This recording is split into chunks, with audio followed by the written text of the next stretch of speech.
I was sitting at my desk at Premier Marketing Solutions trying to finish quarterly reports before my lunch break when my phone buzzed with a text that would change everything. The message from Dad read, "Sold your laptop. Emma needs a new phone. Be grateful we feed you." My heart stopped. That laptop was my graduation gift from Grandma Rose before she passed away 2 years ago. I typed back frantically asking what he meant. Another text arrived immediately. "Also, you'll pay her tuition, $5,800 by Friday." I couldn't breathe. When I responded, "No chance." His final message was brutal. "Then get out. You're cut off." I stared at my phone screen in complete disbelief, reading Dad's messages over and over again. My 23rd birthday was supposed to be special, but instead, I was being kicked out of my childhood home for refusing to pay my sister's college expenses. The worst part wasn't even the eviction threat.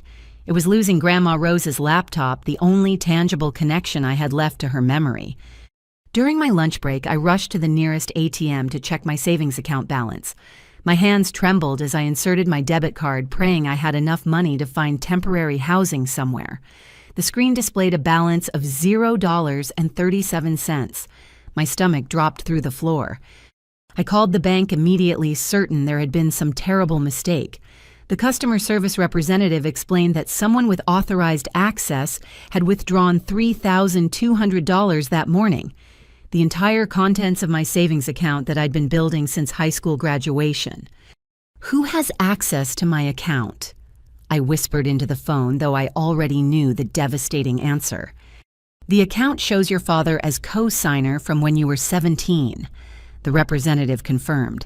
"He has full withdrawal privileges." I hung up and sat in my Honda Civic in the bank parking lot, sobbing uncontrollably.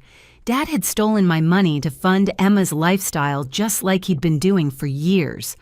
While I worked 25 hours a week at a coffee shop during college to pay for textbooks and groceries, Emma received brand new cars, designer handbags, and private tutoring sessions without lifting a finger.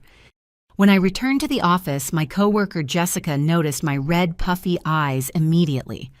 "Camille, what happened? You look devastated." I broke down in the bathroom, explaining the entire situation between hiccuping sobs. Jessica wrapped her arms around me and offered her couch for a few nights until I could figure out alternative arrangements.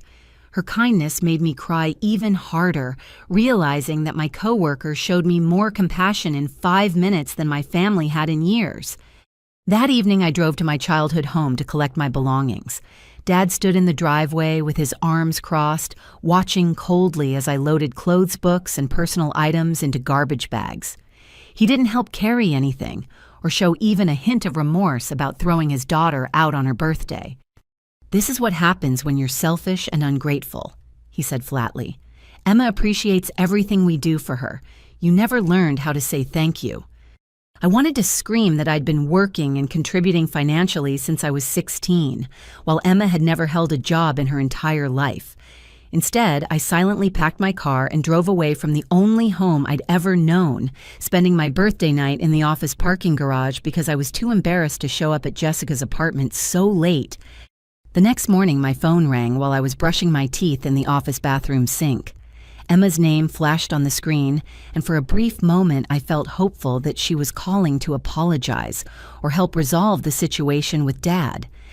"Camille, I heard what happened yesterday," Emma said in a syrupy, sweet voice that immediately put me on guard.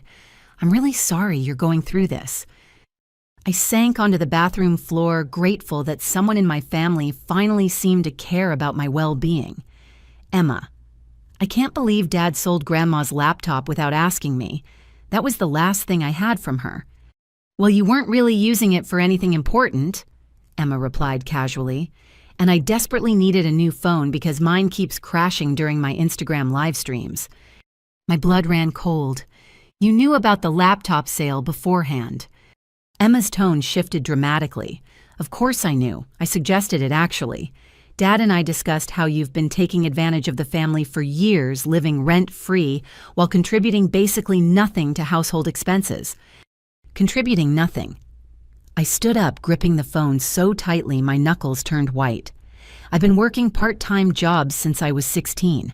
I bought my own car, paid for my own gas, and never asked for spending money like you do every single week." "That's completely different," Emma snapped. "I'm still in college, so obviously I need financial support. You're supposedly an adult with a real job now, but you still expect handouts from mom and dad." I couldn't believe what I was hearing. "Handouts, Emma. You drive a brand new Jeep that dad bought you last semester. You get $500 a month for clothes and entertainment. I drive a 12-year-old Honda with a cracked windshield that I purchased myself." "Listen, Camille." Emma's voice turned calculating and cruel. "You owe this family for 23 years of food, shelter, clothing, and education. The least you can do is help pay for my tuition when I'm struggling academically." "Struggling academically," I repeated. "Emma, you're failing classes because you party 4 nights a week and skip lectures to go shopping with your sorority sisters." "That's a lie," Emma shouted. "I'm failing because my professors are biased against me and the coursework is unreasonably difficult. Unlike you, I wasn't born with perfect grades and teacher's pet status." I realized with growing horror that Emma genuinely believed her own twisted version of reality. She'd convinced herself that academic success came naturally to me, when the truth was that I studied for hours every night while working multiple jobs to support myself. "Emma, I earned good grades because I worked incredibly hard," I explained patiently. "I spent countless hours in the library while you were out having fun with friends." "Whatever helps you sleep at night," Emma replied dismissively. "The bottom line is that Dad expects you to contribute $5,800 by Friday, or you can forget about having a family anymore." "And what happens if I refuse?" I asked, though I already knew the answer. Emma's voice turned positively venomous. "Then I'll make sure every single person in our extended family knows that you abandoned us when we needed help the most. I'll tell Aunt Patricia and Uncle David that you're jealous of my success and refuse to help pay for my education out of pure spite." I realized that Emma had been recording our entire conversation to gather evidence for her character assassination campaign. She'd called pretending to offer sympathy, but her real goal was manipulating me into saying something that could be taken out of context later. "Emma, I need to go," I said quietly. "Think carefully about your decision," Emma warned before hanging up, "because once you burn bridges with this family, there's no coming back." I sat on the bathroom floor for 20 minutes trying to process the fact that my sister had orchestrated my financial destruction and homelessness. Emma wasn't just complicit in Dad's favoritism, she was actively encouraging and benefiting from it. Around 10:30 that morning, my boss Margaret Sullivan knocked on my cubicle wall with a concerned expression on her face. Margaret was in her late 50s with silver-streaked auburn hair and kind blue eyes behind wire-rimmed glasses. She'd always been supportive and fair, but we'd never discussed personal matters before. "Camille, could I speak with you privately in my office?" she asked gently. "I couldn't help but overhear your phone conversation earlier, and I'm worried about you." My cheeks flushed with embarrassment as I followed her down the hallway. The last thing I wanted was for my professional reputation to suffer because of my family drama, but Margaret's tone suggested genuine concern rather than judgment. "I'm sorry if my personal situation is affecting my work performance," I began as she closed the office door behind us. "Your work performance has been excellent," Margaret interrupted, gesturing for me to sit in the comfortable chair across from her mahogany desk. "I'm concerned about you as a person, not as an employee." She poured 2 cups of coffee from the machine in the corner and handed me one with a warm smile. "Camille, I knew your mother professionally before she passed away. We served together on the board of directors for New Beginnings, a non-profit organization that helps single mothers achieve financial independence." My hands trembled slightly as I held the coffee cup. Nobody had mentioned Mom's volunteer work in years, and hearing about her life outside our family brought tears to my eyes. "Your mother spoke about you constantly during our board meetings," Margaret continued. "She was incredibly proud of your academic achievements and work ethic. She also expressed concerns about certain family dynamics that might affect your future." "What kind of concerns?" I asked, though I suspected I already knew the answer. Margaret opened her desk drawer and retrieved a manila folder with my mother's handwriting on the tab. 3 months before your mother passed away, she came to my office asking for legal referrals. She wanted to establish protections for you in case certain family members tried to take advantage of your financial situation after her death. My heart began racing. What kind of protections? Your mother set up an education trust fund specifically for your graduate school expenses, Margaret explained, sliding official documents across the desk. She worked with attorney Samuel Richardson downtown to ensure the fund could only be accessed by you and that it would be protected from any family members who might try to interfere with your financial independence. I stared at the paperwork in complete shock. The trust fund contained $47,000 more money than I'd ever imagined having access to. Mom had somehow predicted that Dad's favoritism toward Emma would escalate after her death, and she'd taken legal steps to protect me. "There's more," Margaret said softly. "Your mother asked me to serve as an emergency contact in case you ever needed help dealing with family financial abuse. She suspected that your father might try to control or steal your money once you graduated from college. She knew," I whispered, tears streaming down my face. "She knew that Dad would treat me like this." Margaret nodded sadly. "Your mother was very perceptive about people's motivations and behaviors. She loved your father deeply, but she recognized his tendency to favor Emma and take advantage of your generous nature. I couldn't believe that Mom had been protecting me even after her death. She'd seen through Dad's manipulation and Emma's entitlement, creating a safety net for exactly the situation I was facing now. What do I need to do to access the trust fund?" I asked, wiping my eyes with the tissue Margaret offered. "I'll call Samuel Richardson this afternoon to schedule an appointment," Margaret replied. "In the meantime, you're welcome to stay in my guest room for as long as necessary. I have a comfortable space above my garage with a private entrance, and I could use the company since my daughter moved to Portland last year." Margaret's kindness overwhelmed me completely. After 24 hours of feeling completely alone and abandoned, I discovered that Mom had arranged for both financial protection and emotional support through the most unexpected source. "Why are you helping me?" I asked through fresh tears. "You barely know me outside of work." Margaret smiled warmly. "Your mother asked me to look out for you if anything ever happened to her. She said you were the strongest person she knew, but that you'd been conditioned to put everyone else's needs before your own. She wanted to make sure you had allies who could remind you of your worth when your family tried to tear you down." I realized that Mom had seen the toxic dynamics in our household more clearly than anyone, and she'd spent her final months creating a support system to help me escape. Her love and protection extended far beyond the grave, giving me hope for the first time since receiving Dad's devastating text message. The next afternoon, Margaret drove me to Samuel Richardson's law office in downtown Springfield. The building was an elegant Victorian house converted into professional offices, with polished hardwood floors and antique furniture that gave it a warm, welcoming atmosphere. Samuel Richardson was a tall, distinguished man in his 60s, with graying temples and a genuine smile. He greeted me with both hands, as if I were a long-lost family member rather than a new client. "Camille, I've been waiting to meet you for almost 3 years," he said, leading us into his wood-paneled office.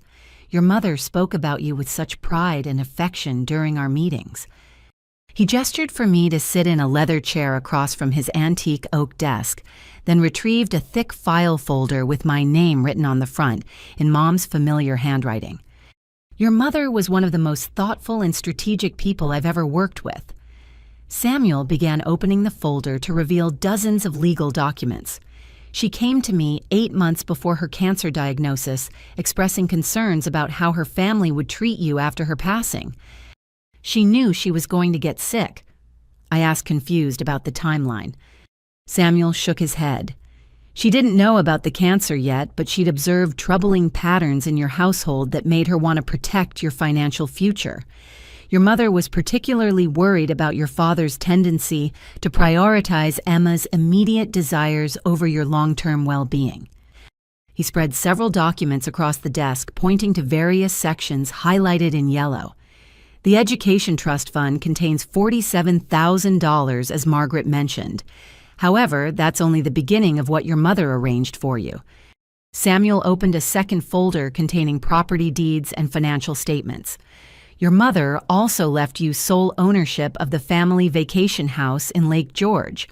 The property is worth approximately $210,000, and it generates substantial rental income during peak season. My mouth fell open in complete shock. The Lake George house. But Dad told everyone that he inherited it when Mom died. Samuel's expression grew stern. Your father has been illegally collecting rental income from property that never belonged to him. According to these documents, your mother purchased the Lake George house with her inheritance from her parents in 1998, 2 years before she married your father. He showed me copies of the original deed clearly listing Mom as the sole owner. Your mother specifically excluded this property from any joint marital assets to ensure it would pass directly to you upon her death. I felt dizzy trying to process all this information.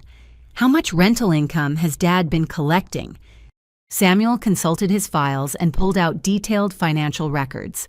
Based on rental rates for comparable Lake George properties, your father has likely collected between $23,000 and $28,000 annually for the past 3 years. He owes you approximately $75,000 in stolen rental income. The numbers were staggering. Dad hadn't just taken my savings account. He'd been stealing tens of thousands of dollars that legally belonged to me since Mom's death. There's something else. Samuel continued producing a sealed letter with my name written in Mom's handwriting. Your mother left specific instructions for me to give you this letter when you were ready to learn the full truth about your family's financial situation. I opened the envelope with trembling hands and began reading Mom's letter silently. My dearest Camille, if you're reading this letter, it means that your father's favoritism toward Emma has escalated to the point where you needed legal protection. I'm sorry I couldn't shield you from this pain while I was alive, but I hope these financial resources will give you the independence and security you deserve. Your father is a good man in many ways, but his relationship with Emma brings out his worst impulses. He's terrified of losing her love, so he tries to buy her affection with money and gifts. Unfortunately, this means he sees you as a resource to be exploited rather than a daughter to be cherished. Emma has been conditioned to expect endless financial support without contributing anything in return. Your father enabled this behavior because her dependence makes him feel important and needed. However, Emma's entitlement will eventually destroy both of their lives if it continues unchecked. You, my darling daughter, have always been strong and independent. Sometimes I worry that we took advantage of your resilience, expecting you to handle adult responsibilities while still a teenager. You deserve the same unconditional support and protection that we gave Emma. These legal arrangements will ensure that you can build a life based on your own choices rather than your family's demands.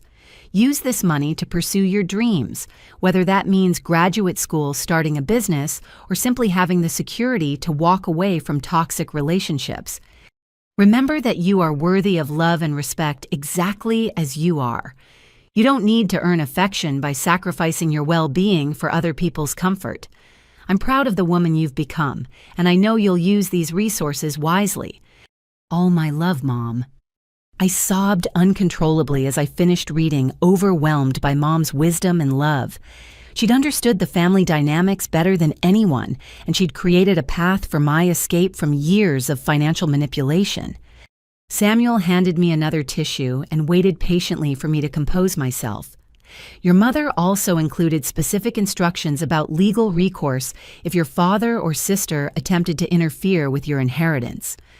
He showed me documentation proving that Dad had been forging my signature on bank documents and misrepresenting my consent to various financial decisions.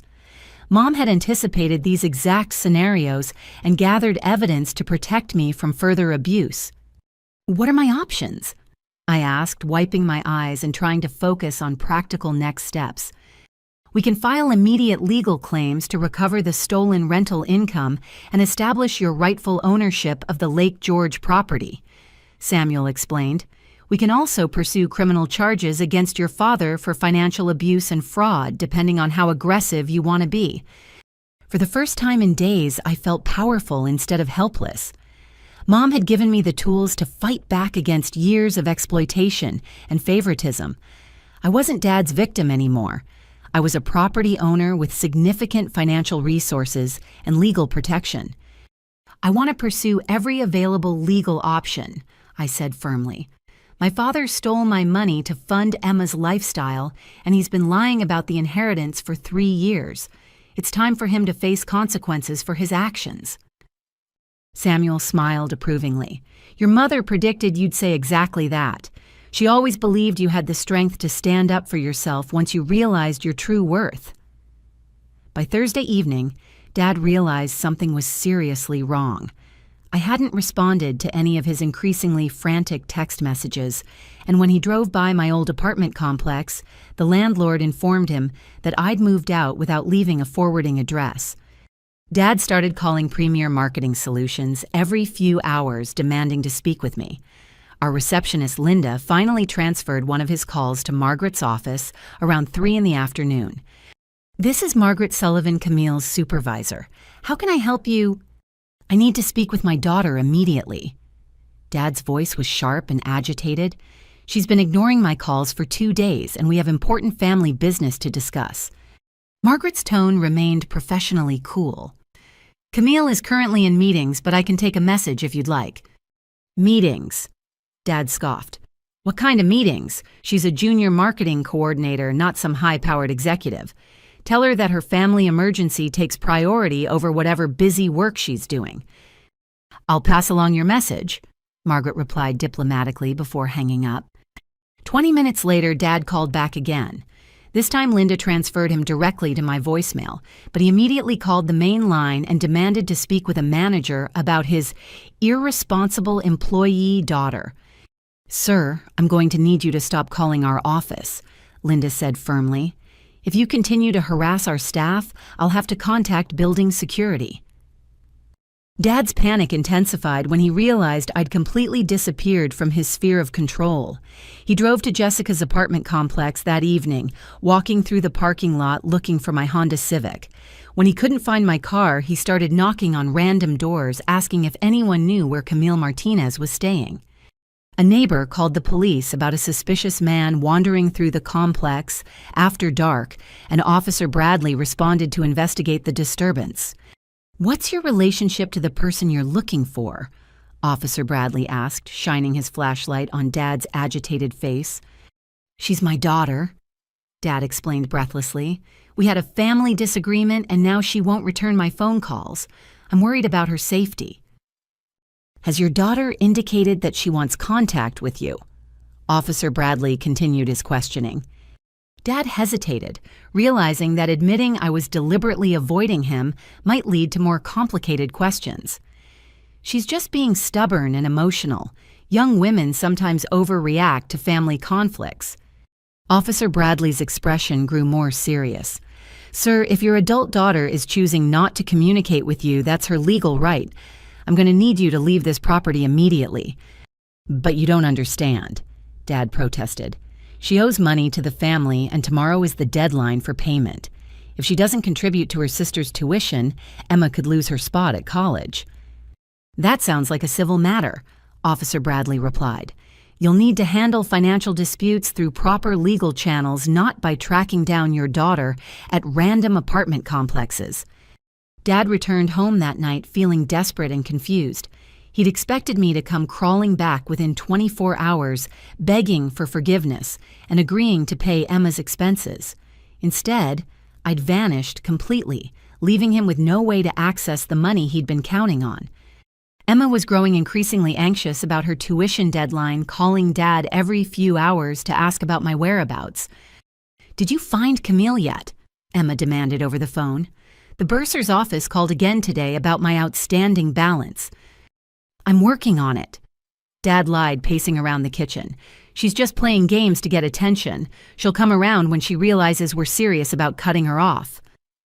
"What if she doesn't—" Emma's voice pitched higher with worry. "Dad, I can't afford to lose my enrollment. All my friends would find out that I got kicked out for not paying tuition." Dad rubbed his temples, feeling a migraine building behind his eyes. "Emma, honey, everything will work out fine. Camille has always been responsible about family obligations." But privately, Dad was beginning to understand that his control over me had completely evaporated. For the first time in years, he couldn't manipulate or pressure me into compliance with his financial demands. Friday morning arrived without any communication from me. Dad spent the entire day calling everyone who might know my location, including my former co-workers from the coffee shop, my college friends, and even my high school guidance counselor. Finally, around 4 p.m, building security at Premier Marketing Solutions called to inform him that they had video footage of him following employees to their cars in the parking garage. "Sir, we're going to need you to stay away from this building," the security chief warned. "Your daughter's supervisor has requested a no-contact directive, and we're prepared to file trespassing charges if necessary." That's when Dad realized I wasn't coming back on my own. He'd have to take more aggressive action to force a confrontation and regain control over the situation. He spent Friday evening researching my recent credit card purchases, trying to figure out where I might be staying.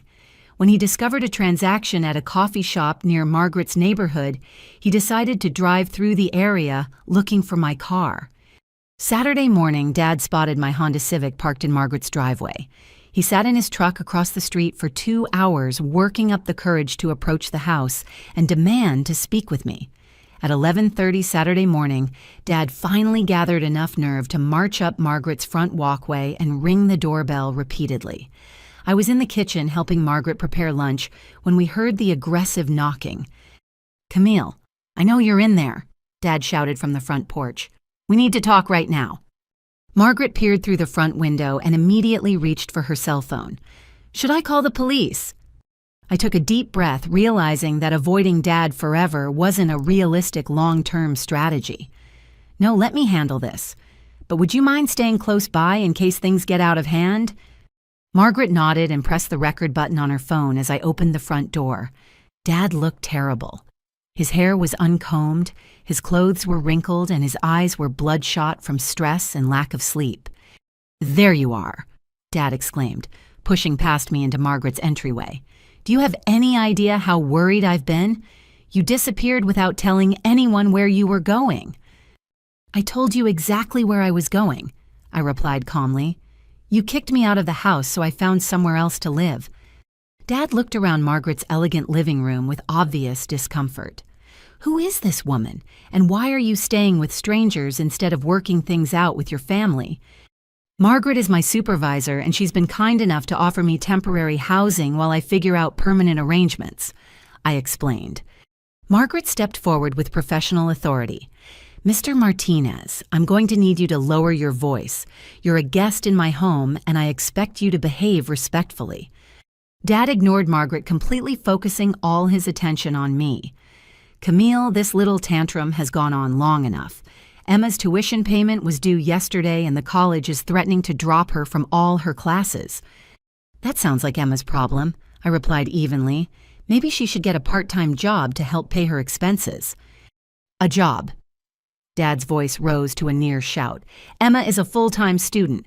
She doesn't have time to work because she's focused on her education." "I worked 25 hours a week throughout college and still graduated summa cum laude," I pointed out. "Emma could absolutely manage a part-time job if she prioritized her time better." Dad's face flushed red with anger. "You've always been jealous of Emma's success and popularity. Just because you had to struggle doesn't mean she should suffer the same hardships." "Struggle," I repeated incredulously.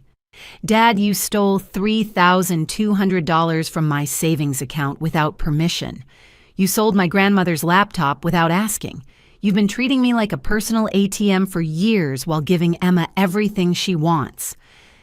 "I haven't stolen anything," Dad protested. "That money went toward family expenses and household bills. You're not contributing enough to cover the cost of raising you." Margaret continued recording as Dad's justifications became increasingly desperate and contradictory. "Cost of raising me." I laughed bitterly. "Dad, I moved out 2 years ago. I pay my own rent, buy my own groceries, and handle my own expenses. What exactly am I costing you?" Dad began pacing around Margaret's living room like a caged animal. "You don't understand how expensive everything has become. The mortgage payments, Emma's car insurance, her sorority dues, her meal plan at college. We're drowning in expenses, and you're the only one with a steady income who can help." "What about your income?" I asked. "You've been working at the same company for 15 years. Dad stopped pacing and looked away uncomfortably. "There have been some changes at work, budget cuts and restructuring. My position has been modified." Modified how I pressed. "I was laid off 6 months ago," Dad admitted quietly. "But I've been interviewing for new positions and something will come through soon." My blood ran cold. 6 months ago, Dad, how have you been paying bills for 6 months without income?" "I had some savings set aside," Dad mumbled, "and I've been collecting rental income from the Lake George house to cover expenses." "The Lake George house that legally belongs to me?" I asked sharply. Dad's eyes widened in shock. "What are you talking about? Your mother and I inherited that house together when we got married. Actually, Mom purchased that property with her own inheritance money before you were married," I explained. "She left it to me specifically in her will." Dad's face went pale. "That's impossible. I've been managing that property for 3 years. The rental income has been keeping our family afloat." "The rental income that you've been stealing from me," I clarified. "Samuel Richardson has all the legal documentation proving my ownership." Dad sank onto Margaret's couch, looking genuinely devastated. "Samuel Richardson. Why are you talking to lawyers behind my back?" "Because you've been committing financial fraud against me for years," I replied firmly. "You've stolen my inheritance, emptied my savings account, and lied about property ownership. Mom knew this would happen, so she arranged legal protection for me." "Your mother knew," Dad whispered, his voice breaking. "She planned this." "She planned to protect me from your favoritism and financial abuse," I confirmed. "She saw exactly how you were treating me compared to Emma, and she made sure I'd have resources to escape when it got worse." Dad buried his face in his hands, finally understanding the scope of his actions and their consequences. For the first time in my life, I watched my father confront the reality of his choices without being able to blame me for the results. Just as Dad was processing the devastating news about the inheritance and legal consequences, Emma's car pulled into Margaret's driveway. She'd been calling Dad frantically all morning about her tuition crisis and had tracked his location through his phone's GPS. Emma marched up to the front door wearing a designer jacket and carrying a $2,000 handbag, looking every inch the entitled princess she'd become over the years. "Dad, what are you doing here?" Emma demanded, pushing past Margaret into the living room. "I've been calling you for hours about the college deadline." She stopped short when she saw Dad hunched over on the couch with his head in his hands, looking completely defeated. "What's wrong with him?" Emma asked me suspiciously. "And why are you staying with some random woman instead of coming home where you belong?" "Emma, sit down," I said gently. "There are some things about our family finances that you need to understand." Emma remained standing, crossing her arms defensively. "What kind of things? And why does Dad look like someone died?" "Dad lost his job 6 months ago," I began. "He's been hiding the unemployment from both of us and using other people's money to maintain your lifestyle." Emma's face scrunched in confusion. "Other people's money? What does that mean?" "It means that Dad has been stealing money that legally belongs to me," I explained. "The Lake George house that generates rental income was never his property. Mom left it to me in her will." "That's ridiculous," Emma scoffed. "Dad inherited the Lake George house when Mom died. We've been using the rental money for family expenses." "No, Emma," I said firmly. "Dad has been lying to both of us. Mom specifically left me that property to protect me from financial abuse." Emma looked back and forth between Dad and me, slowly realizing that something was seriously wrong with the story she'd been told. "Dad," Emma's voice became smaller and more uncertain. "Is this true? Did you really lose your job?" Dad finally looked up with tears in his eyes. "Emma, sweetheart, I've been trying to protect you from worrying about money. I thought I'd find another position quickly and you'd never have to know about the unemployment." Emma sank into the chair across from Dad, looking stunned. 6 months, Dad? How have we been paying for everything if you haven't been working?" "I've been using Camille's inheritance money," Dad admitted quietly. "The rental income from the Lake George house plus her savings account that I had access to as co-signer." "You stole from Camille?" Emma asked, her voice barely a whisper. "I borrowed from family resources to keep us afloat during a temporary crisis," Dad corrected weakly. "I was planning to pay everything back once I found new employment." Emma turned to look at me with growing horror. "Camille, how much money are we talking about?"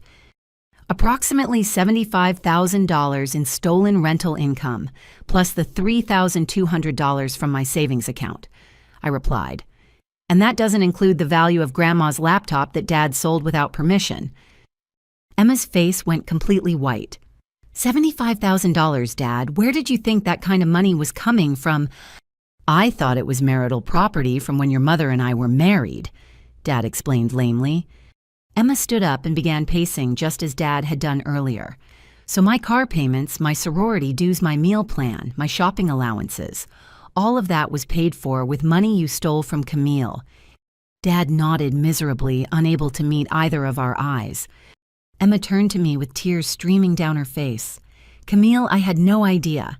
I swear I didn't know that Dad was stealing from you to pay for my expenses."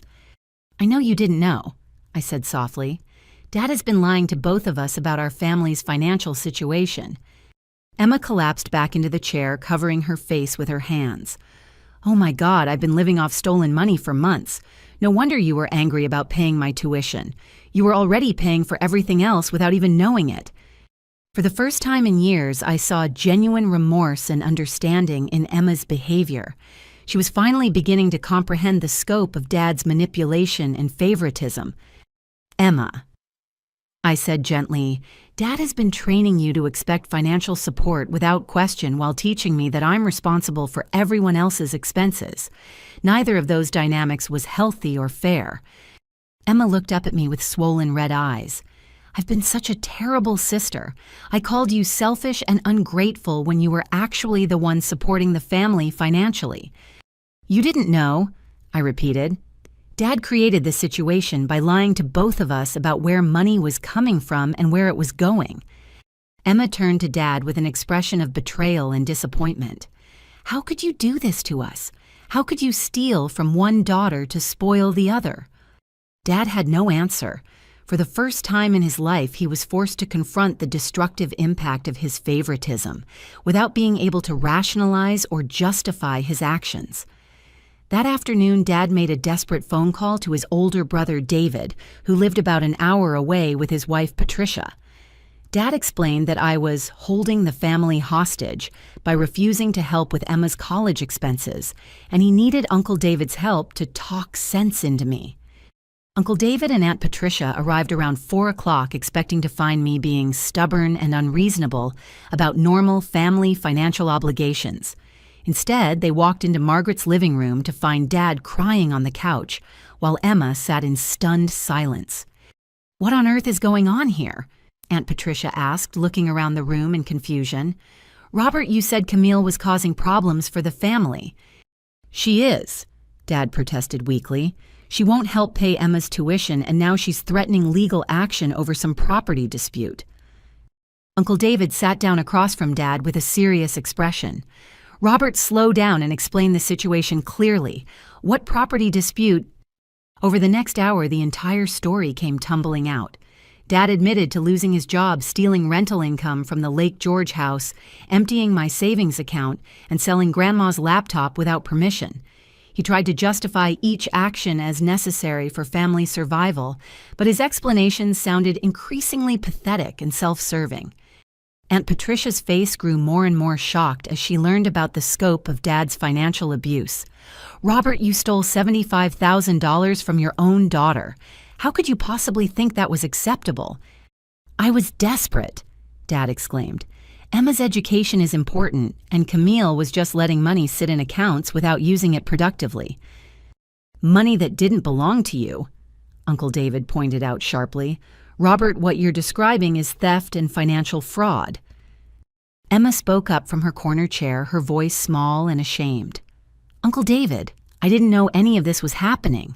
I thought Dad was paying for my expenses with his regular salary." "Of course you didn't know, sweetheart," Aunt Patricia said gently. "Your father was lying to everyone to cover up his crimes." Uncle David turned to me with an apologetic expression. "Camille, I owe you an apology. Your father called us claiming that you were being selfish and unreasonable, but clearly he's been manipulating the truth about everything." "Actually," I said slowly, "there's something else you should probably know.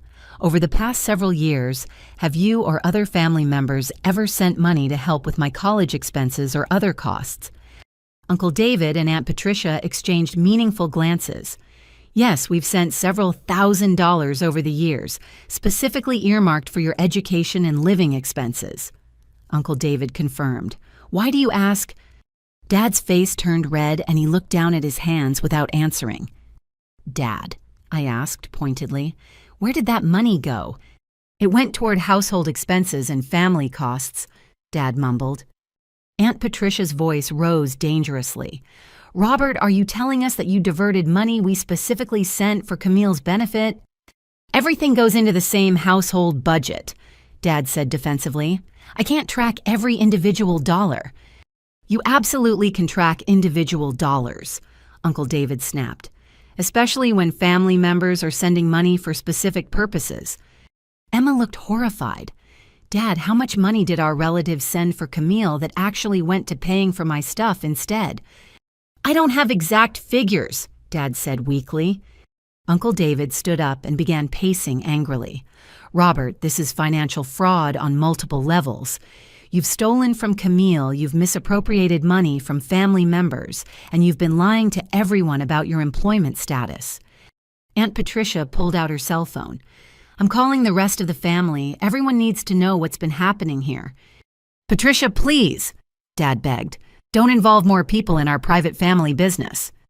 "Private family business," Uncle David repeated incredulously. "Robert, you made this everyone's business when you started stealing money that was intended for your daughter's welfare." Within 2 hours, Margaret's living room was filled with extended family members who had driven from all over the county to understand what was happening.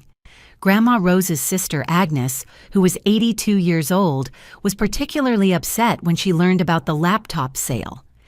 "Robert Martinez, how dare you sell Rose's final gift to Camille without asking permission?" Agnes demanded, shaking her cane at Dad. That laptop was specifically chosen because it had Rose's favorite photos and documents saved on it. Dad looked genuinely surprised. "I didn't know there were personal files on the laptop. I thought it was just a regular computer." "You didn't bother to check before selling it," Agnes continued furiously. "That laptop contained 3 years of letters that Rose wrote to Camille while she was sick. Letters that Camille was supposed to receive on important life milestones." I started crying again, realizing that Dad hadn't just stolen a piece of technology. He destroyed irreplaceable memories and messages from my deceased grandmother. The extended family spent the next hour comparing notes about money they'd sent over the years, discovering that Dad had been systematically lying about Camille's needs while redirecting funds to support Emma's lifestyle. Finally, Uncle David called for a formal family meeting to address the crisis. "Robert, this family cannot continue supporting you financially when you're stealing money and lying to everyone involved." "What does that mean?" Dad asked fearfully.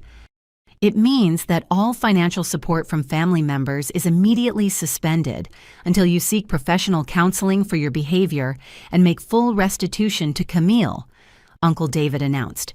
"Additionally, we expect you to cooperate fully with any legal proceedings that Camille chooses to pursue." Emma raised her hand tentatively. "What about my college expenses? I know I don't deserve help after everything that's happened, but I really want to finish my education." Aunt Patricia smiled warmly at Emma. "Sweetheart, we can discuss creating a payment plan for your tuition that doesn't involve stealing from your sister, but it will require you to get a part-time job and contribute to your own expenses going forward." "I would absolutely get a job," Emma said eagerly. "I want to earn my own money instead of living off stolen funds." For the first time all day, I felt hopeful about my family's future. Dad's lies and manipulation had finally been exposed, and everyone was committed to creating healthier financial boundaries going forward. Monday morning, Samuel Richardson filed official paperwork with the county courthouse to establish my legal ownership of the Lake George property and demand immediate restitution for stolen rental income. He also contacted the local police department to report Dad's financial crimes. Detective Martinez, no relation despite sharing my last name, was assigned to investigate the case. She was a woman in her 40s with short black hair and a no-nonsense attitude that immediately put me at ease. Ms. Martinez's financial abuse cases can be complex to prosecute, Detective Martinez explained during our meeting at the police station. However, your attorney has provided extensive documentation that clearly establishes a pattern of theft and fraud. She spread Dad's bank records across the conference table, showing highlighted transactions that proved his systematic theft from my inheritance. Your father has been depositing rental income from your property into his personal account for 3 years. That's approximately $77,000 in documented theft. Samuel leaned forward in his chair. "Detective, there's also evidence of forgery on several bank documents where Mr. Martinez signed Camille's name without authorization." Detective Martinez nodded grimly. "Forgery combined with financial abuse typically constitutes felony charges. If convicted, your father could face up to 5 years in prison and substantial fines." My stomach twisted with conflicted emotions. I wanted Dad to face consequences for his actions, but the idea of him going to prison felt overwhelming and frightening. "Is there any way to resolve this without criminal charges?" I asked tentatively. "That depends on several factors," Detective Martinez replied. "If your father agrees to make full restitution and seeks counseling for his behavior, the prosecutor might be willing to consider reduced charges or alternative sentencing options." Samuel pulled out another folder containing additional evidence.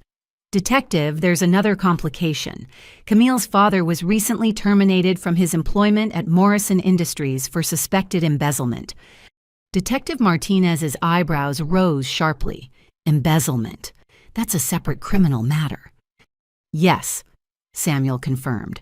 Morrison Industries discovered that approximately $42,000 was missing from petty cash and employee expense accounts over the past 6 months. The timing coincides exactly with Mr. Martinez's unemployment period. I felt sick to my stomach. "You mean Dad was stealing from his job to pay for Emma's expenses?" "That's what the evidence suggests," Samuel replied gently. "Morrison Industries chose not to press charges initially, but they may reconsider given these new developments." Detective Martinez closed the case folder and looked directly at me. "Ms. Martinez, I need you to understand the full scope of what we're dealing with here. Your father has potentially committed multiple felonies across several jurisdictions." She counted off the charges on her fingers. "Financial abuse and theft of inheritance funds, forgery of banking documents, embezzlement from his employer, and fraud related to property rental income. If all these charges proceed to trial, your father could face decades in prison." The room fell silent as the gravity of the situation sank in. Dad hadn't just made some bad financial decisions. He'd been committing serious crimes for months to maintain Emma's lifestyle while hiding his unemployment. "What happens next?" I asked quietly. "We'll issue a warrant for your father's arrest on the financial abuse charges," Detective Martinez explained. "He'll be brought in for questioning and we'll present him with the evidence we've gathered." "Will he be able to post bail?" I asked. "Given the amount of money involved and the potential flight risk, bail will likely be substantial," Detective Martinez replied. "However, If your father is willing to cooperate with the investigation and begin making restitution immediately, the judge might be more lenient. Samuel gathered his paperwork and stood to leave. Camille, I recommend that you prepare yourself emotionally for a lengthy legal process. Financial crime cases often take months to resolve, especially when multiple institutions are involved. As we walked out of the police station, I felt a strange mixture of vindication and sadness. For years, I'd been conditioned to believe that I was selfish and ungrateful for questioning Dad's financial decisions. Now I had official confirmation that his behavior constituted serious criminal activity. That afternoon, Detective Martinez called to inform me that Dad had been arrested at home and was being held pending a bail hearing. Emma had been present during the arrest and was reportedly in shock about the additional embezzlement charges. "Your sister called asking if she could visit you," Detective Martinez mentioned. "She seems genuinely remorseful about her role in the family dynamics." "I'd be willing to talk with Emma," I replied. "She's been manipulated by Dad just as much as I have in different ways."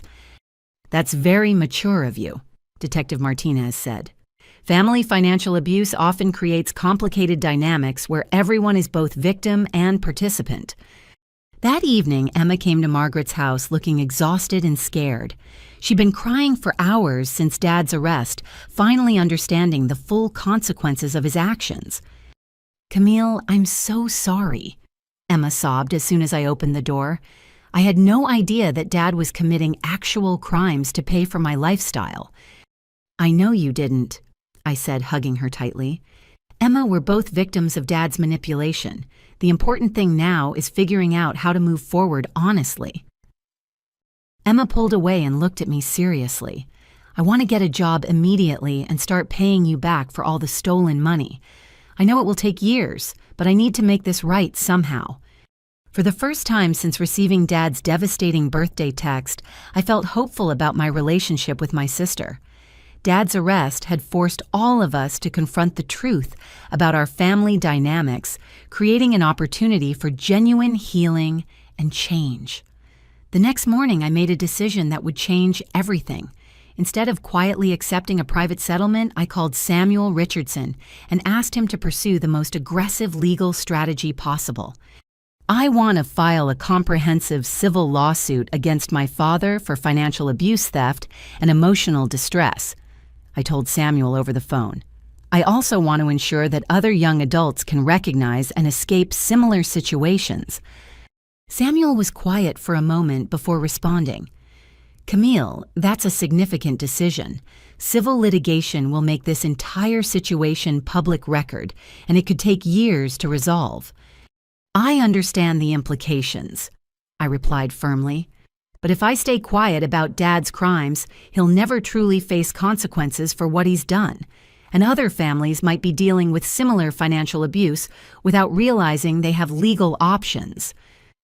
That afternoon, Samuel filed a comprehensive civil lawsuit seeking full restitution of the $77,000 in stolen rental income, plus additional damages for emotional distress loss of property use and legal expenses. The total amount requested was $135,000.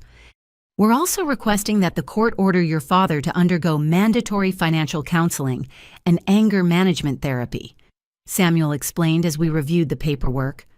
"The goal is rehabilitation, not just punishment." Using money from Mom's trust fund, I hired additional legal representation to ensure that every aspect of Dad's financial abuse was properly documented and prosecuted. The legal team discovered even more evidence of Dad's systematic theft, including credit cards opened in my name without permission and fraudulent tax filings claiming me as a dependent while I was living independently. Margaret suggested that I contact her friend Jessica Walsh, an investigative journalist who specialized in family financial abuse cases. Jessica was particularly interested in stories that could help educate the public about recognizing and preventing financial manipulation within families. "Camille, your story highlights several warning signs that many young adults don't recognize," Jessica explained during our interview at a downtown coffee shop. "Financial abusers often use guilt, family loyalty, and emotional manipulation to justify their theft." Jessica asked if she could write an article about my experience for the Springfield Herald, focusing on the educational aspects rather than sensationalizing the family drama. I agreed, hoping that sharing my story might help other people in similar situations. What would you want readers to understand about financial abuse within families? Jessica asked, taking notes on her laptop. I want them to know that family members can commit serious crimes against each other, and that being related to someone doesn't give them permission to steal your money or control your financial future. I replied, I also want people to understand that it's not selfish or ungrateful to protect yourself from family members who are exploiting you. The article was published 3 days later with the headline, "Local Woman Exposes Years of Family Financial Abuse." The story included expert commentary from financial counselors and legal advocates about recognizing warning signs of family financial manipulation. Within hours of publication, my phone started ringing with calls from other young adults who recognized similar patterns in their own families. A woman named Sarah called to tell me that her parents had been stealing money from her college fund to pay for her brother's drug rehabilitation expenses. Another caller, Marcus, explained that his mother had been forging his signature on loan documents to pay for his sister's wedding expenses. "Thank you for speaking out," Sarah said through tears. "I thought I was crazy for feeling angry about my parents taking my college money. Reading your story helped me realize that what they're doing is actually illegal." Margaret suggested that I start a blog to provide ongoing support and information for people dealing with family financial abuse. Using my marketing skills from work, I created a website called Family Financial Freedom that offered resources, legal information, and personal stories from survivors of financial abuse. The blog gained traction quickly, with hundreds of visitors sharing their own experiences in the comments section. I partnered with legal advocates and financial counselors to provide accurate information about options for people in abusive family situations. I never expected my personal crisis to become a platform for helping others, I told Margaret one evening as we reviewed blog statistics. But it feels good to turn something so painful into something potentially helpful. "Your mother would be incredibly proud," Margaret replied with a warm smile. "She always believed that your strength and resilience could make a positive impact on other people's lives." 2 weeks after the article was published, I received a call from Amanda Rodriguez, a producer at Channel 8 News, who wanted to feature my story on their evening program about financial crimes affecting young adults. "Camille, we've been getting calls from viewers who want to learn more about protecting themselves from family financial abuse," Amanda explained. "Would you be willing to participate in a panel discussion with legal experts and financial counselors?" I agreed to appear on the television program despite feeling nervous about sharing my story with such a large audience. The segment aired on a Thursday evening and generated an overwhelming response from viewers who called the station asking for additional resources and support. Within a month, I was receiving speaking invitations from colleges and community organizations who wanted to educate young adults about financial abuse prevention. The speaking fees provided additional income that I used to expand the blog and create more comprehensive resources for survivors. For the first time in my life, I felt truly empowered and purposeful. Dad's financial abuse had been devastating, but transforming that painful experience into something that could help other people gave me a sense of meaning and control that I'd never experienced before. While I was building a platform to help others, Dad's world was completely falling apart. The arrest and criminal charges had destroyed his reputation in the community, and extended family members were demanding full accountability for years of lies and manipulation. Uncle David called a formal family meeting at his house, requiring Dad to provide complete financial transparency about all his debts, expenses, and fraudulent activities. Dad arrived looking haggard and defeated, carrying boxes of bank statements and financial documents that revealed the scope of his deception. "Robert, we need to understand exactly how much money you've stolen and from whom," Uncle David announced sternly. "No more lies, no more excuses, and no more manipulation." Dad spread the documents across Uncle David's dining room table, his hands shaking as he pointed to various transactions. I borrowed $23,000 from Camille's rental income last year, he began quietly, and another $32,000 this year. Borrowed, Aunt Patricia interrupted sharply. Robert, you stole that money without permission. Stop using euphemisms to minimize your crimes. Dad nodded miserably. I stole $55,000 from the rental income. I also took the $3,200 from Camille's savings account, and I sold her laptop for $800. Emma, who was sitting quietly in the corner, looked up with fresh tears in her eyes. Dad, that's almost $60,000 just from Camille. How much did you steal from other family members? Dad consulted another stack of papers before answering. Various family members sent approximately $18,000 over the past 3 years, specifically for Camille's education and living expenses. I used that money for general household costs and Emma's college expenses. Uncle David's face grew red with anger. Robert, that money was sent based on our belief that Camille needed financial assistance. You essentially defrauded your own family members. I was desperate, Dad protested weakly. Emma's college costs were higher than I expected, and I couldn't bear the thought of disappointing her. So instead, you decided to disappoint everyone else, Aunt Patricia observed coldly. The meeting continued for 3 hours as family members discovered the full extent of Dad's lies and financial crimes. He'd been stealing money, forging documents, and manipulating family members for over 4 years, with the situation escalating dramatically after losing his job. Agnes' grandma, Rose's sister, was particularly devastated when she learned that Dad had sold the laptop containing Rose's final letters to me. Robert, those letters were Rose's last gift to Camille, Agnes said, her voice trembling with emotion. Rose spent weeks writing personal messages that were supposed to comfort Camille during difficult times in her life. I didn't know about any letters, Dad said helplessly. I thought it was just a regular laptop. You didn't know because you didn't bother to ask, Agnes replied sharply. You saw something valuable and sold it without considering the emotional significance to your daughter. Uncle David stood up and addressed the entire family.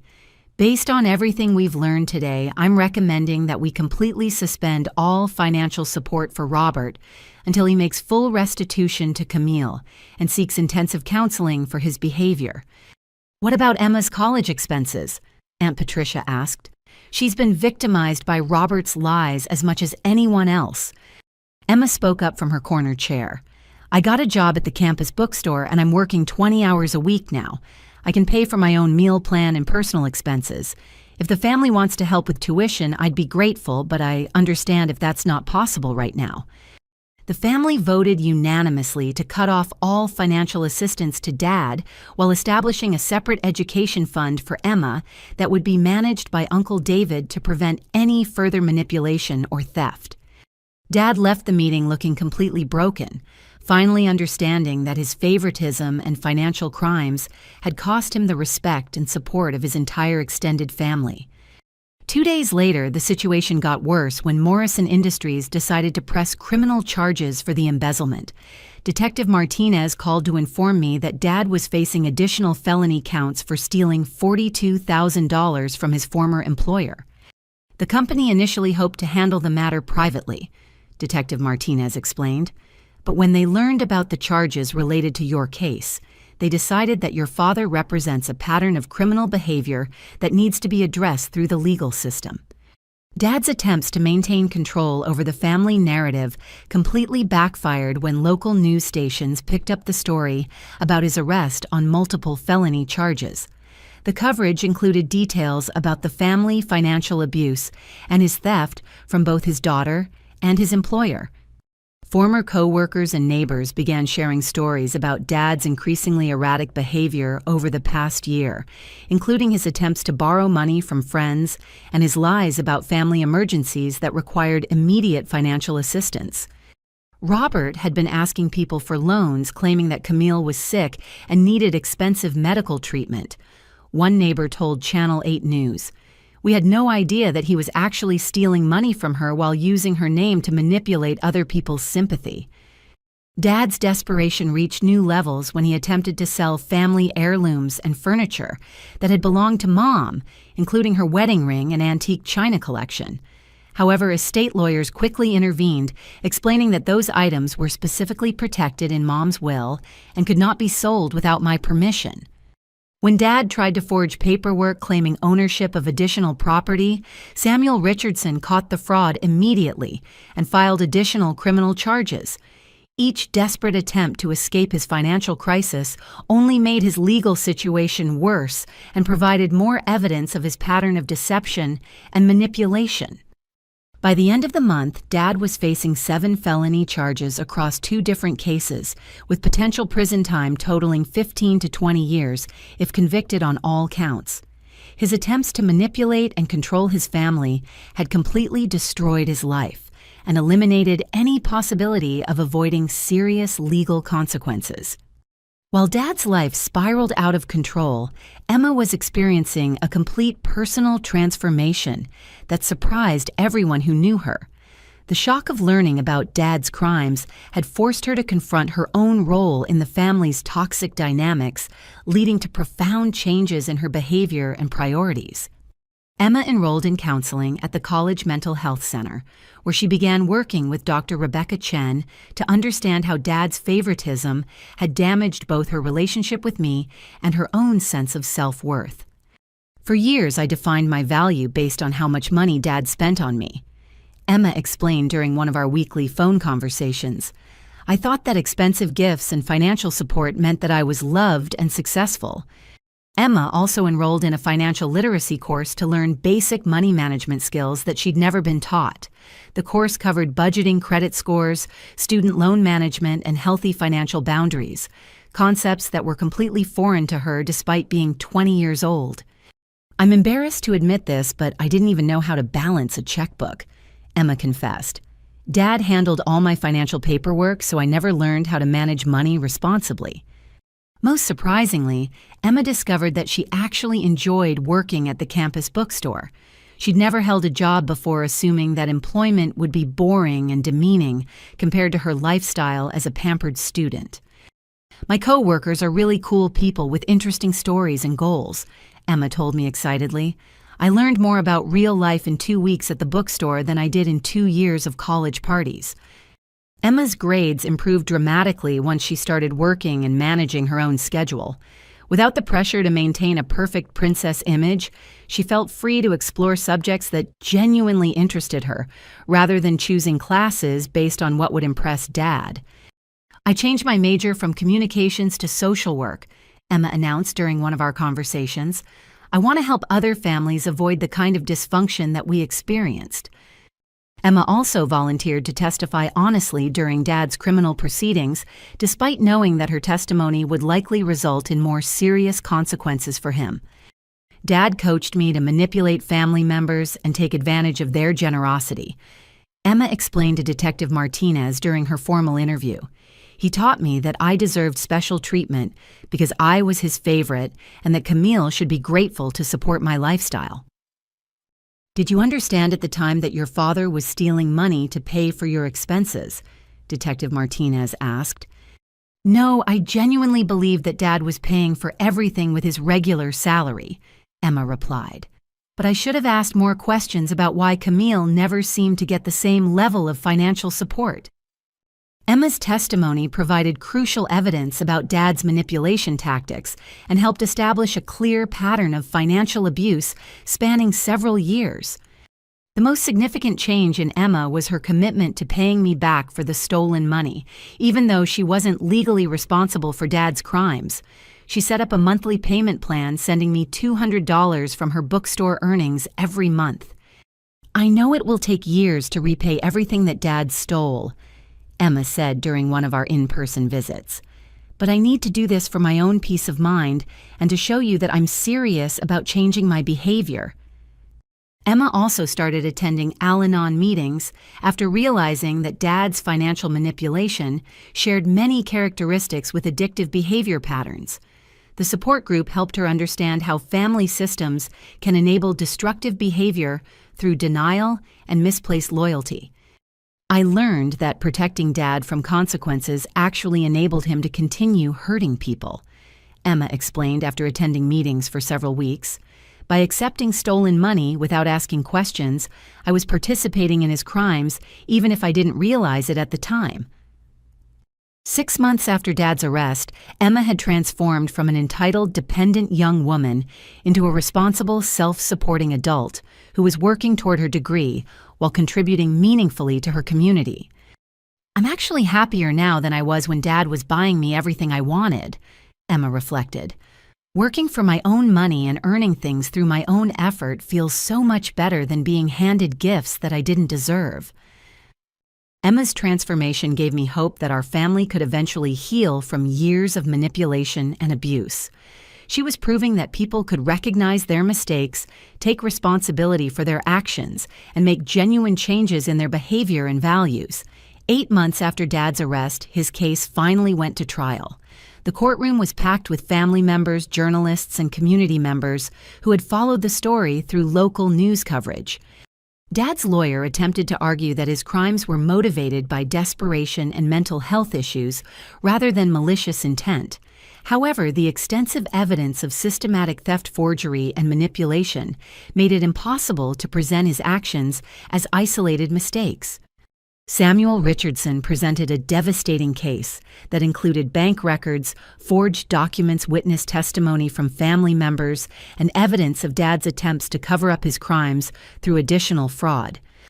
Ladies and gentlemen of the jury, Samuel addressed the court during his opening statement. This case involves a father who systematically stole from his own daughter for years while manipulating family members through lies and emotional manipulation. Samuel displayed charts showing the timeline of Dad's financial crimes, demonstrating how his theft escalated after losing his job and became increasingly sophisticated as he learned to forge documents and manipulate financial institutions. Mr. Martinez didn't just take money from his daughter, Samuel continued. He destroyed family relationships, violated trust, and taught his younger daughter that she was entitled to benefits purchased with stolen funds. Emma's testimony was particularly powerful because she honestly described Dad's manipulation tactics while taking responsibility for her own role in the family dysfunction. My father taught me that Camille owed the family financial support because she was the responsible one, Emma testified. He created a dynamic where I was rewarded for being dependent and irresponsible, while Camille was punished for being independent and hardworking. Uncle David and Aunt Patricia testified about the money they'd sent specifically for my education, which Dad had diverted to pay for Emma's lifestyle expenses. We sent over $6,000 specifically earmarked for Camille's college costs, Uncle David told the jury. Robert assured us that the money was being used appropriately, but we later learned that none of it ever reached Camille. Agnes provided heartbreaking testimony about the laptop sale and the loss of Grandma Rose's final letters to me. Rose spent her final weeks writing personal messages to comfort Camille during future life milestones. Agnes explained through tears.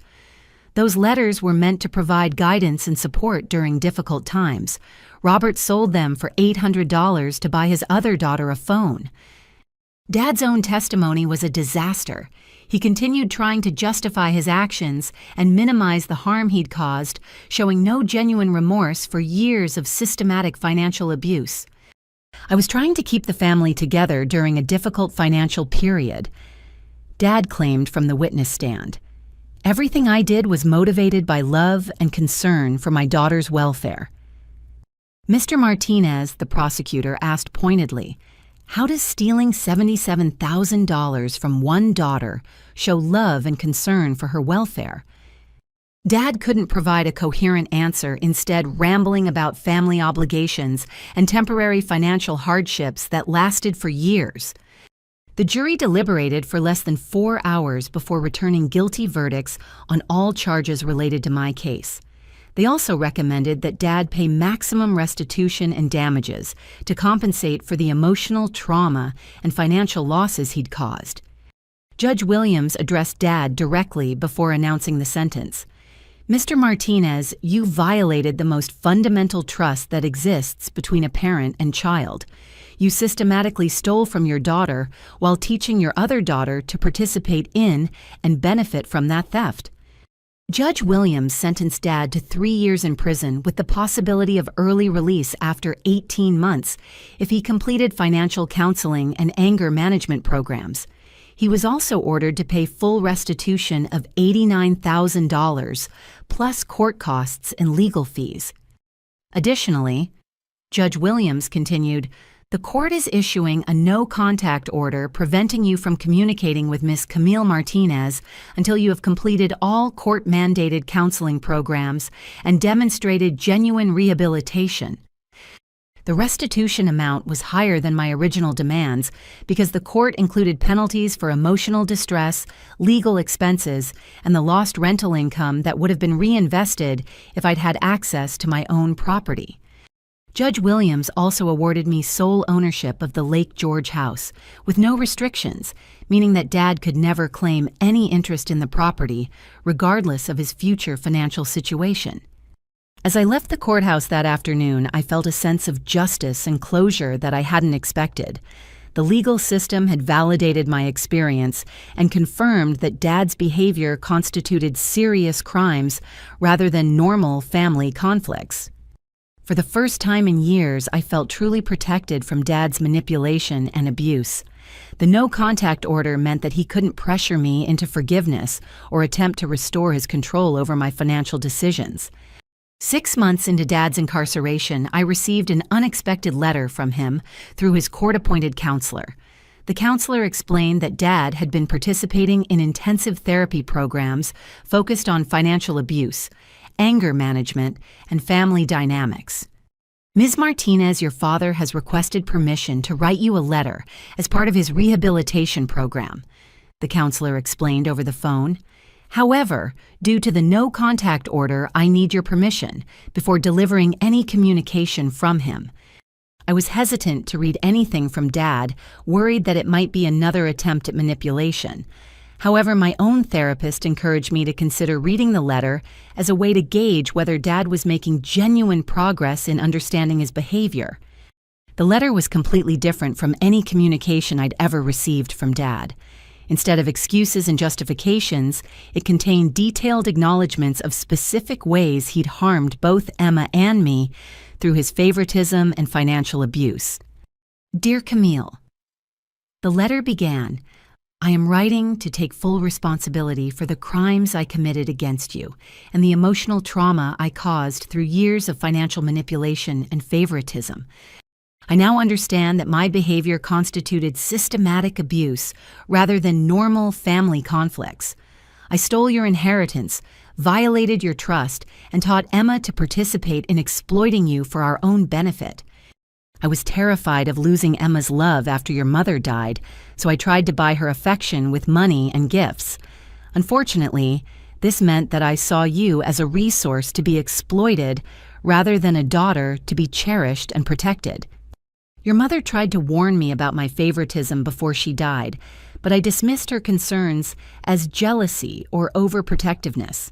I now realize that she was trying to protect both of you from the destructive patterns that I was creating in our family. Through counseling, I've learned that my behavior was driven by my own insecurities and fears rather than genuine love for Emma. I was using her dependence on me to feel important and needed while punishing you for being strong and independent. I understand that you may never be able to forgive me, and I accept that consequence of my choices. However, I want you to know that I am working every day to become a person who deserves your eventual forgiveness, even if that day never comes. I'm proud of the work you're doing to help other families avoid the dysfunction that I created. Your mother would be incredibly proud of the way you've transformed your painful experience into something that helps other people. Please know that I love you and I am deeply sorry for every way that I failed as your father. Love, Dad." The letter brought me to tears because it represented the first time Dad had ever taken full responsibility for his actions without trying to justify or minimize the harm he'd caused. Emma, who had been visiting Dad regularly in prison, confirmed that his remorse seemed genuine and that he was actively participating in all available counseling programs. He's a completely different person, Emma told me during one of our weekly coffee meetings. He actually listens when I talk about how his favoritism affected both of us instead of getting defensive and making excuses. Emma had continued thriving in her new lifestyle, maintaining her job at the bookstore while excelling in her social work program. She'd also started volunteering at a local nonprofit that helped families affected by financial abuse.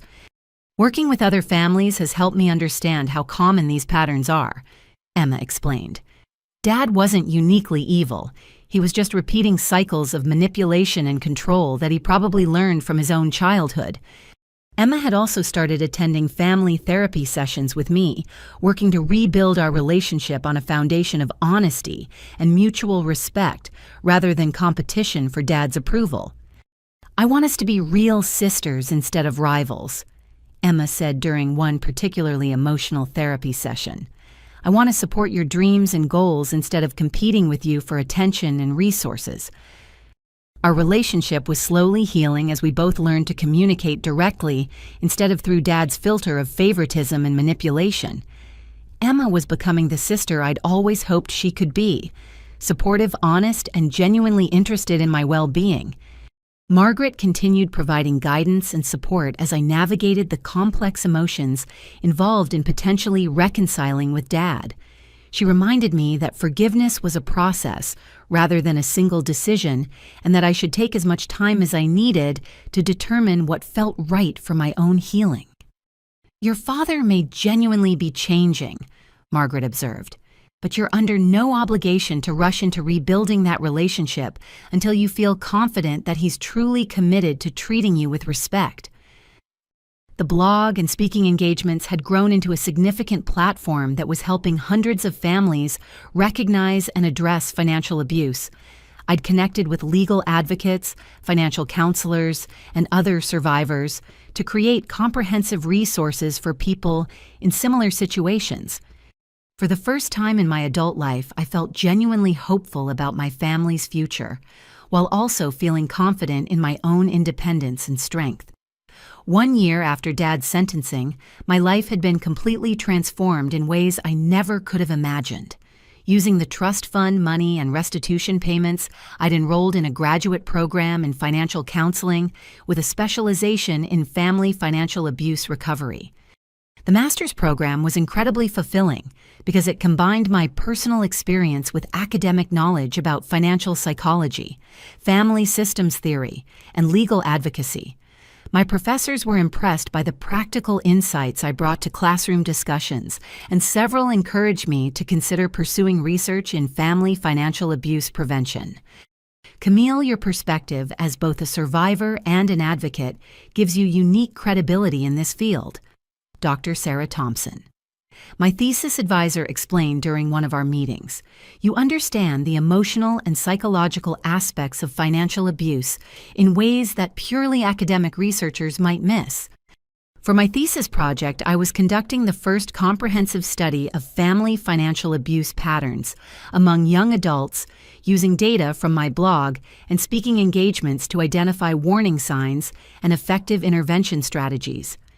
The research was revealing fascinating patterns about how financial abusers use guilt, family loyalty, and emotional manipulation to justify their theft. My data showed that financial abuse often escalated during family transitions, like divorce, job loss, or the death of a parent, when power dynamics within the family became unstable. Using the Lake George house that Mom had left me, I'd started a unique program that I was incredibly proud of. The house had been converted into a retreat center called Rose's Haven, in honor of both Mom and Grandma Rose, offering week-long residential programs for young adults who were escaping family financial abuse. The retreat center provided legal consultations, financial planning education, emotional support groups, and practical workshops on topics like apartment hunting, credit repair, and building healthy financial boundaries with family members. This place literally saved my life, said Jennifer, a 24-year-old woman whose parents had been stealing her salary for 3 years while claiming she owed them for childhood expenses. I thought I was crazy for feeling angry about my family taking my money. The retreat helped me understand that I was being systematically abused. Emma had become my business partner in running the retreat center, using her social work training to facilitate support groups and coordinate with legal advocates. Her personal transformation story was incredibly inspiring to retreat participants who were struggling with guilt about setting boundaries with manipulative family members. Emma's journey from entitled princess to empowered advocate shows people that change is really possible. I told Margaret during one of our regular check-ins. Participants see that someone can recognize their mistakes and build a completely different kind of relationship with family members. The blog had evolved into a comprehensive nonprofit organization called Family Financial Freedom Foundation that provided resources, legal referrals, and support services for people dealing with financial abuse. We'd helped over 2,000 people recognize and escape abusive financial situations within their families. Local colleges had started inviting me to speak during orientation programs to help incoming students recognize warning signs of family financial manipulation. The presentations covered topics like protecting Social Security numbers, understanding the difference between healthy family support and exploitative control, and building emergency plans for students whose families might cut off support as a manipulation tactic. 9 months into Dad's incarceration, he'd completed all required counseling programs and had requested a supervised family meeting to begin making amends for his actions. Emma and I agreed to meet with him at the prison, accompanied by a counselor who specialized in family reconciliation after abuse. Dad looked physically smaller and older than I remembered, but his demeanor was completely different. Instead of the angry, controlling man who had kicked me out on my birthday, he seemed genuinely humble and remorseful. Camille, I want to start by acknowledging that everything I put you through was wrong and inexcusable, Dad said quietly, looking directly at me for the first time in years. I stole your money, violated your trust, and taught Emma to participate in exploiting you. Dad had prepared a detailed written apology that included specific acknowledgments of each way he'd harmed both Emma and me, along with commitments about how he planned to make amends going forward. I've been working with counselors to understand why I created such a toxic family dynamic, Dad continued. I was terrified of being abandoned after your mother died, so I tried to control both of you through money, rather than building genuine relationships based on respect. The meeting lasted 2 hours, during which Dad answered every question Emma and I had about his behavior motivations and plans for rehabilitation. He'd been working in the prison kitchen and saving every penny to contribute toward restitution payments, despite the court-ordered amounts being automatically deducted from any future earnings. I know that forgiveness is something I have to earn through consistent actions over time, Dad said toward the end of the meeting. I'm not asking for immediate reconciliation. I'm just asking for the opportunity to prove that I can be a father who deserves your love and respect. Emma and I left the prison feeling cautiously optimistic about Dad's progress while maintaining realistic expectations about the long process of rebuilding trust and establishing healthy boundaries. 6 months later, Dad was released on parole after serving 18 months of his 3-year sentence. He'd secured employment at a nonprofit organization that helped formerly incarcerated individuals reintegrate into society work that seemed genuinely meaningful to him. Dad had also sold most of his remaining possessions to make accelerated restitution payments, demonstrating his commitment to financial accountability rather than just completing minimum legal requirements. I want to pay you back as quickly as possible so that we can move forward without this debt hanging over our relationship, Dad explained during our first post-release meeting at a neutral location. Emma had graduated with honors from her social work program and was working full-time at the retreat center while maintaining her own apartment and financial independence. She'd learned to have a loving relationship with Dad while maintaining firm boundaries about money and decision-making. I love Dad, but I'll never again accept expensive gifts or financial support that I haven't earned, Emma told me. I've learned that genuine love doesn't require buying people's affection. As I sat in the retreat center office one evening reviewing applications from young adults who wanted to attend our next program, I felt overwhelmed with gratitude for the journey that had led me to this point. Mom's final gift hadn't just been the trust fund money or the Lake George property. It had been the freedom to build authentic relationships based on respect rather than financial control. She'd given me the tools to break the cycle of manipulation and abuse, creating something positive that would help other families avoid the dysfunction we'd experienced. The painful birthday text that had seemed so devastating 2 years earlier had actually been the catalyst for the most empowering and purposeful period of my life. Dad's attempt to exploit and control me had backfired completely, leading to his incarceration, my financial independence, and the creation of resources that were helping thousands of other people. Looking back, I realized that every challenge and betrayal had contributed to my strength, wisdom, and ability to help others facing similar situations. The family financial abuse that could have destroyed my life had instead become the foundation for meaningful work that honored both Mom's memory and Grandma Rose's legacy. Have you or someone you know ever experienced financial manipulation within your family? What warning signs do you think people should watch for to protect themselves from family financial abuse? I'd love to hear your thoughts in the comments below, and please like this video if my story resonated with you. Don't forget to subscribe for more stories about overcoming family challenges and building healthy boundaries, and share this video with anyone who might benefit from learning about financial abuse patterns. Thank you so much for listening to my journey, and remember that you have the strength to break free from toxic family dynamics and build the life you truly deserve. Your healing and happiness matter more than maintaining relationships that require you to sacrifice your well-being.